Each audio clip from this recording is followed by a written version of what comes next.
નમસ્કાર બાળ મિત્રો, પાર્થ પટેલ યુટ્યુબ ચેનલમાં આપનું સ્વાગત છે. આજે આપણે ગુજરાતીમાં સ્વ અધ્યયન પોથી ભાગ 6 નો સમજૂતી મેળવીશું. પાઠનું નામ છે અખંડ ભારતના શિલ્પી. ચાલો હવે આપણે સ્વ અધ્યયન પોથીમાં અખંડ ભારતના શિલ્પી પાઠની સમજૂતી મેળવીએ. ચાલો તો શરૂઆત કરીએ. અખંડ ભારતના શિલ્પીના પ્રશ્ન નંબર 1.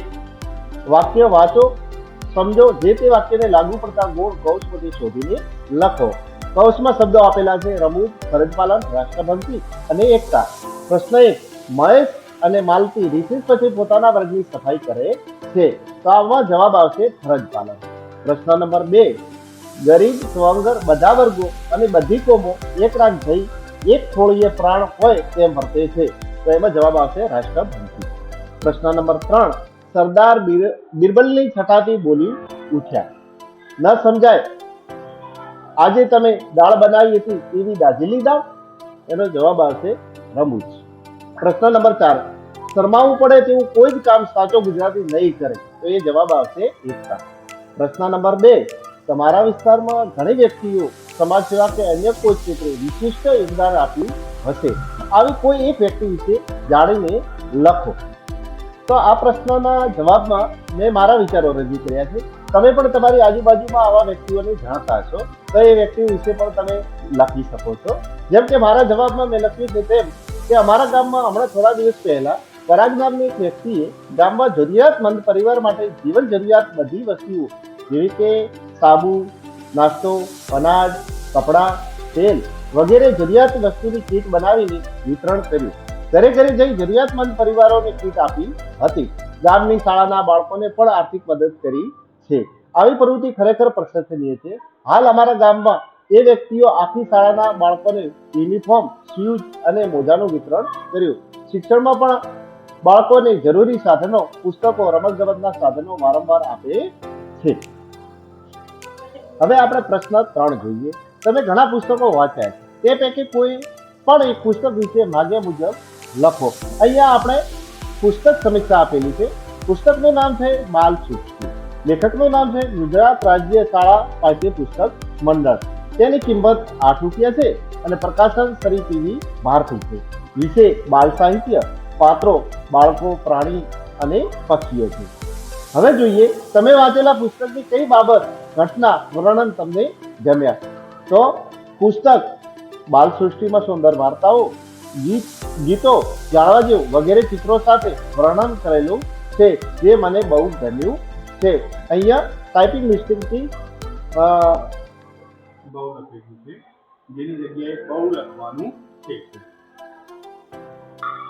હવે આપણે જોઈએ પ્રશ્ન નંબર 4.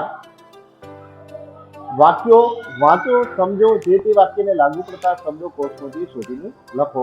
હવે કૌંસમાં શબ્દો આપેલા છે, એ શબ્દો આપણે શોધીને લખવાના છે. પહેલો પ્રશ્ન. બાળોની લડતની બધી જ જવાબદારી સરદાર સંભાળતા હતા, તો આમાં જવાબ આવશે દોડ. પ્રશ્ન નંબર 2. નાનો બાળક જોઈ વૈદરાજને શું કરવું, શું ન કરવું તેવું તે વિચારવા લાગ્યા, તો આમાં જવાબ આવશે અવઢવ. પ્રશ્ન નંબર 3. સરદાર સાહેબ લોકોના વિચારોને બરાબર જાણતા અને સમજતા હતા, તો આમાં જવાબ આવશે પારખું. પ્રશ્ન નંબર 4. દેશી રાજ્યોની વિલીનીકરણનું કામ ઘણી મહેનત માંગી લે તેવું હતું, તો આમાં પણ જવાબ આવશે મુશ્કેલ.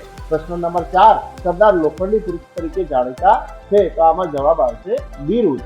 હવે આગળનો પ્રશ્ન 5 ની આપણે ચર્ચા કરીશું. પ્રશ્ન નંબર 5 એમાં પહેલો પેટા પ્રશ્ન છે: વલ્લભભાઈ સરદાર તરીકે સાથી ઓળખાવા લાગ્યા, તો એમાં જવાબ આવશે બાળોની લડત પૂરજોશમાં ચાલતી હતી, તેમાં કોઈ એક પ્રસંગે કોઈક નામોમાંથી વલ્લભભાઈ પટેલ માટે ખેડૂતોના સરદાર એવો આગ્રહ નીકળ્યો અને ત્યારથી તેઓ સરદાર તરીકે ઓળખાવા લાગ્યા. બીજો પ્રશ્ન છે: વલ્લભભાઈનો પોતાના ભાઈ માટેનો પ્રેમ અને જવાબદારી કઈ રીતે પ્રગટ થાય છે, તો એમાં પણ જવાબ આવશે વલ્લભભાઈએ કાયદાના અભ્યાસ માટે ઇંગ્લેન્ડ જેવા બચત કરી પૈસા ભેગા કર્યા હતા, પરંતુ મોટા ભાઈએ વલ્લભભાઈને લંડન જવા દઈ તેમણે ભાઈ માટેનો પ્રેમ અને જવાબદારી પ્રગટ કરી હતી. હવે આપણે જોઈએ પ્રશ્ન નંબર 3.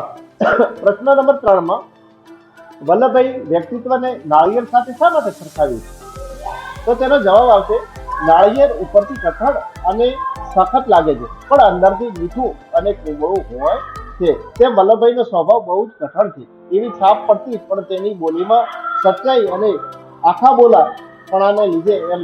પ્રશ્ન નંબર 4, જલયાત્રા દરમિયાન સરદારની સી યાતનાઓ વેઠી હતી? તો એનો જવાબ આવશે જલયાત્રા દરમિયાન સરદારને ઘોડાને આપે એવું ખાવાનું આપતા હતા. લૂંટેરાઓની જેમ રાખતા હતા, એક કાળો કામળો જ આપતા હતા. હવે આપણો પ્રશ્ન પહોંચ જોઈએ. ગૃહપ્રધાન તરીકે સરદારની ભૂમિકા સી રીતે મહત્વની રહી છે? તો ભારતમાં અનેક નાના મોટા દેશી રજવાડાઓ હતા. આ રજવાડાને ઘણા રાજાઓ સ્વતંત્ર રહેવાના મનસુબા ઘડતા હતા. તે રાજ્યોની વલીનીકરણની કપરી અને મહત્વની જવાબદારીઓ નિભાવી હતી. હવે આપણે પ્રશ્ન 6 ની ચર્ચા કરીએ. પરંતુ પણ એટલે અને શબ્દનો ઉપયોગ થયો તેવા વાક્યો એમાંથી શોધીને લખો. પ્રશ્ન 1, પરંતુ ગાંધીજીએ ભાષણ કરવાની વિનંતી કરવામાં આવી હતી, પરંતુ તેમણે ના પાડી અને કહ્યું કે અહીંયાના સરદાર વલ્લભભાઈ છે એટલે તેઓ એકલા જ ભાષણ કરશે. પણનો ઉપયોગ કરીશું. હવે સ્વભાવ પણ બહુ જ કડક છે એવી છાપ પડતી હતી, પણ એ તેમની બોલી સચ્ચાઈ અને આખા બોલાપણાને લીધે એમ લાગતું હતું. હવે આપણે એટલે શબ્દનો ઉપયોગ અહીંયા કરીશું. અહીંયાના સરદાર વલ્લભભાઈ છે એટલે તેઓ એકલા જ ભાષણ કરશે. હવે આપણે આને શબ્દનો ઉપયોગ કરીશું. વલ્લભભાઈના જીવનમાં બારડોલીની લડત ભારતના સ્વાતંત્ર્ય સંગ્રામની જેમ જ એક આગવું અને અનોખું મહત્વ હતું. પ્રશ્ન નંબર 8, તમે શું કરશો? પ્રશ્ન 1, તમે રમતા રમતા પડી જાઓ તો ને લોહી નીકળે છે. તો અમે રમતા રમતા પડી જઈએ અને અમારા મિત્રોને બોલાવીએ. શાળામાં રમતા પડી જઈએ તો સાહેબ લોહી નીકળતું હોય તો કપડું બાકી પહોંચીએ છીએ. તમારા મિત્રને શાળાએ સાયકલ લઈ ગયા છો, તમારા મિત્રને સાયકલને પંચર કરો તો તમે શું કરશો? તો જો મારા મિત્રને સાયકલ પંચર થઈ હોય તો હું તેની સાથે સાયકલ લઈને ચાલતા ચાલતા પંચરની દુકાન સુધી જઈશ અને સાયકલ રિપેર કરાવી પછી આગળ જઈશું. જ્યાં સુધી સાયકલ રિપેર ના થાય ત્યાં સુધી અમે ત્યાં રહીશું. તમે વાંચવા બેઠા તો તે સમયે તમારા મિત્ર તમને રમવા બોલાવે છે, તો હું વાંચવા બેઠો હોય અને મારો મિત્ર મને રમવા બોલાવે છે તો હું વાંચવાનું પૂરું કરીને રમવા આવી એવું કહીશ. ત્યારબાદ પ્રશ્ન નંબર 9, વાક્યો વાંચો અને સમજો અને આપેલ શબ્દ સમૂહ પરથી નવું વાક્ય બનાવો. તો જીની નજરે, તો હેતવીએ ઘરમાં પ્રવેશતા જ ઘરની વ્યવસ્થાને જીની નજરે જોઈ લીધી. તેને આખી સિરિયલ જીની નજરે જોઈ લીધી. એ આપણે જવાબ તરીકે લખીએ. નાડ પારખું, તો ગુરુજી શિષ્યોની નાડના પારખું હતા. તો ઘણા ડોક્ટર દર્દીનું નાડ પારખું કરીને દવા આપતા હોય છે. ઉપર જે ઉદાહરણ આપેલું છે નીચે જવાબ છે. પકડ હોવી, તો અભિનય કલા પર દિયાની પકડ હતી, તેવી જ રીતે ચિત્ર પર કોમલની પકડ ખૂબ સારી છે. પાર પાડવું, તો રીફિકે સાયકલને રિપેર કરવાનું કામ પાર પાડ્યું. તો આજે તમે બધાએ ગુજરાતી શીખવાનું કામ પાર પાડ્યું. અસ્તુ. જય હિન્દ, જય ભારત. આવા જ નવા નેક્સ્ટ વિડીયોમાં મળીશું. બાય.